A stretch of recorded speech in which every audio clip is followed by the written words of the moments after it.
Chapter 14, Phenomena of Yogic Psychic Breathing.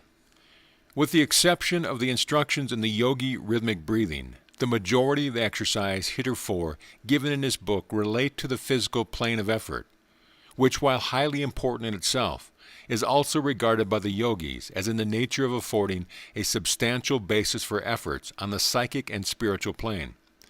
Do not, however, discord or think lightly of the physical phase of the subject, for remember that it needs a sound body to support a sound mind, and also that the body is the temple of the ego, the lamp in which burns the light of the spirit. Everything is good in its place, and everything has its place.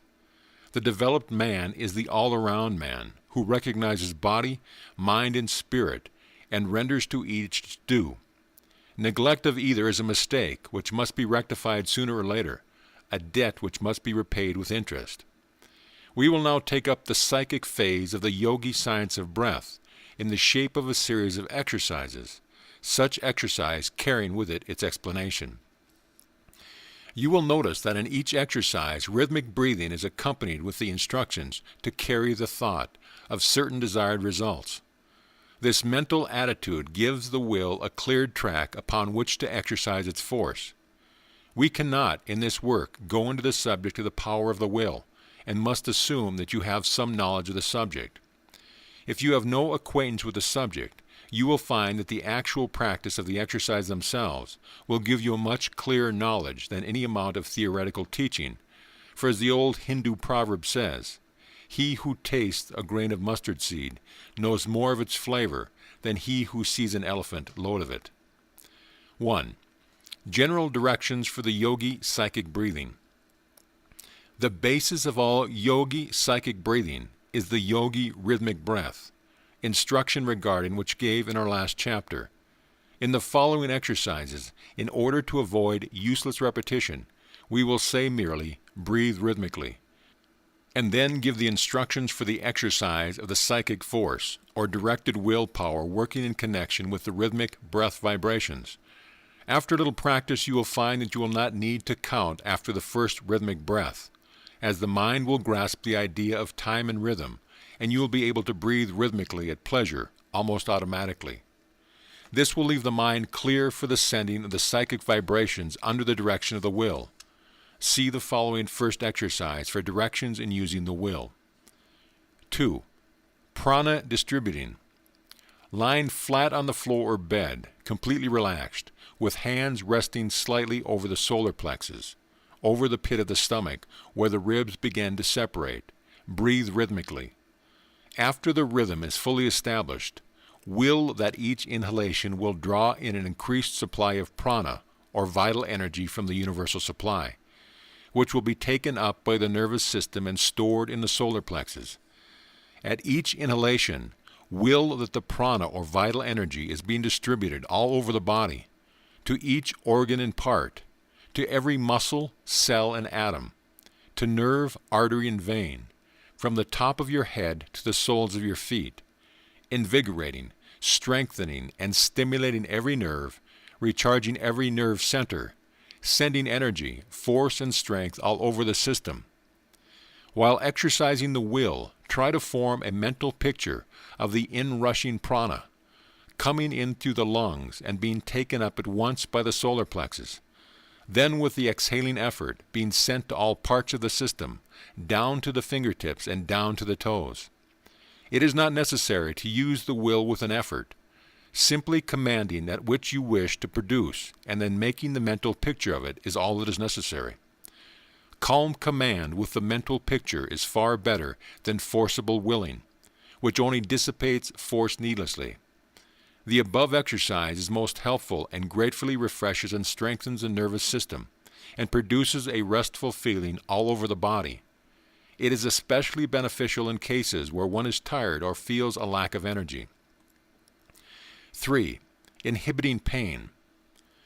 Lying down or sitting erect, breathe rhythmically, holding the thought that you are inhaling prana.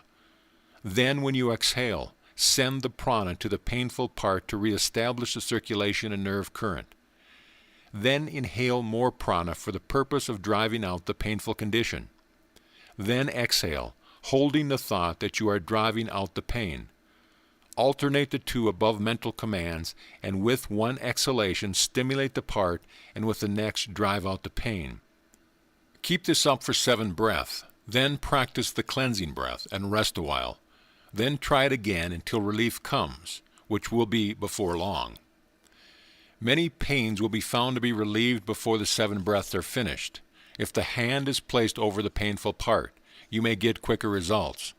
Send the current of prana down the arm and into the painful part. 4. Directing the circulation. Lying down or sitting erect, breathe rhythmically, and with the exhalations direct the circulation to any part you wish, which may be suffering from imperfect circulation. This is effective in cases of cold feet or in cases of headache, the blood being sent downward in both cases, in the first case warming the feet, and in the latter relieving the brain from too great pressure in the case of a headache. Try the pain inhibiting first, then follow with sending the blood downward. You will often feel a warm feeling in the legs as the circulation moves downward. The circulation is largely under the control of the will, and rhythmic breathing renders the task easier. 5. Self-healing. Lying in a relaxed condition, breathe rhythmically and command that a good supply of prana be inhaled. With the exhaltation, send the prana to the affected part for the purpose of stimulating it. Vary this occasionally by exhaling, with the mental command that the diseased condition be forced out and disappear. Use the hands in this exercise, passing them down the body from the head to the affected part.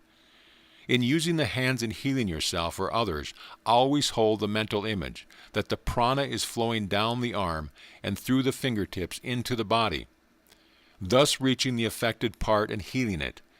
Of course, we can give only general directions in this book without taking up the several forms of disease in detail. But a little practice of the above exercise, varying it slightly to fit the conditions of the case, will produce wonderful results. Some yogis follow the plan of placing both hands on the affected part and then breathing rhythmically, holding the mental image that they are fairly pumping prana into the diseased organ and part, stimulating it and driving out diseased conditions, as pumping into a pail of dirty water will drive out the latter and fill the bucket with fresh water. This last plan is very effective if the mental image of the pump is clearly held, the inhalation representing the lifting of the pump handle and the exhalation of the actual pumping. 6. Healing others. We cannot take up the question of the psychic treatment of disease by prana in detail in this book, as such would be foreign to its purpose, but we can and will give you a simple, plain instruction whereby you may be enabled to do much good in relieving others. The main principle to remember is that by rhythmic breathing and controlled thought, you are enabled to absorb a considerable amount of prana, and are also able to pass it into the body of another person, stimulating weakened parts and organs, and imparting health and driving out diseased conditions. You must first learn to form such a clear mental image of the desired condition that you will be able to actually feel the influx of prana, and the force running down your arms and out of your fingertips into the body of the patient. Breathe rhythmically a few times until the rhythm is fairly established. Then place your hands upon the affected part of the body of the patient, letting them rest lightly over the part. Then follow the pumping process described in the preceding exercise, and fill the patient full of prana until the diseased condition is driven out. Every once in a while, raise the hands and flick the fingers, as if you were throwing off the diseased conditions. It is well to do this occasionally, and also to wash the hands after treatment, as otherwise you may take on a trace of the diseased condition of the patient. Also practice the cleansing breath several times after the treatment. During the treatment, let the prana pour into the patient in one continuous stream, allowing yourself to be merely the pumping machinery connecting the patient with the universal supply of prana, and allowing it to flow freely through you. You need not work the hands vigorously, but simply enough that the prana freely reaches the affected parts. The rhythmic breathing must be practiced frequently during the treatment so as to keep the rhythm normal and to afford the prana a free passage. It is better to place the hands on the bare skin, but where this is not advisable or possible, bring them over the clothing. Vary above method occasionally during the treatment by stroking the body gently and softly with the fingertips, the fingers being kept slightly separated. This is very soothing to the patient. In cases of long standing, you may find it helpful to give the mental command in words such as get out, or be strong, as the case may be, the words helping you to exercise the will more forcibly and to the point. Vary these instructions to suit the needs of the case and use your own judgment and inventive faculty. We have given you the general principles, and you can apply them in hundreds of different ways. The above apparently simple instructions, if carefully studied and applied, would enable one to accomplish all that the leading magnetic healers are able to do, although their systems are more or less cumbersome and complicated. They are using prana ignorantly and calling it magnetism. If they would combine rhythmic breathing with their magnetic treatment, they would double their efficiency. 7. Distant healing. Prana colored by the thought of the sender may be projected to persons at a distance who are willing to receive it, and healing work done in this way. This is the secret of absent healing, of which the Western world has heard so much of later years. The thought of the healer sends forth and colors the prana of the sender, and it flashes across space and finds lodgment in the psychic mechanism of the patient. It is unseen, and like the Marconi waves, it passes through intervening obstacles and seeks the person attuned to receive it. In order to treat persons at a distance, you must form a mental image of them until you can feel yourself to be in rapport with them. This is a psychic process dependent upon the mental imagery of the healer. You can feel the sense of rapport when it is established, it manifesting in a sense of nearness. This is about as plain as we can describe it.